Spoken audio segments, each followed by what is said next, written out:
ગઈકાલે પાદરા પોલીસ સ્ટેશનની અંદર એક મર્ડરનો બનાવ બન્યો છે. એની અંદર victim Shanabhai Ravjibhai ચાવડાની dead body એમના ઘરની બહાર ચાકુ મારેલા ઘા સાથે પોલીસે મળી હતી. ઉડાનપૂર્વક તપાસ કરતા પછી પોલીસે આ મર્ડરનું ભેદ ઉકેલી કાઢ્યું છે અને એની અંદર હાલ સુધી 2 અક્યુઝની ધરપકડ થઈ છે. એની અંદર મુખ્ય અક્યુઝ રંજીવ ગજેન્દ્ર વાઘેલા છે અને એમનો મિત્ર ભવ્ય મહેશ વસાવા છે.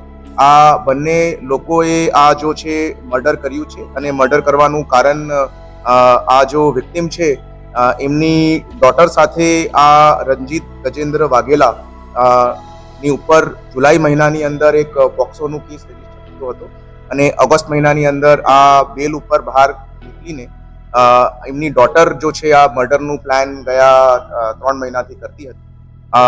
આ જો મર્ડર થયો છે એના 2 દિવસ અગાઉ પણ આ મર્ડર કરવાના હેતુથી એમની ડોટર દ્વારા પોતાની મધરને અને પોતાના ફાધરને સ્લીપિંગ પિલ્સ આપીને એ ચેક કરીને બૂમ પાડી હતી કે ભાઈ એ ઊંઘી ગયા છે કે નહીં, બટ એમની મધર જાગી ગઈ હતી.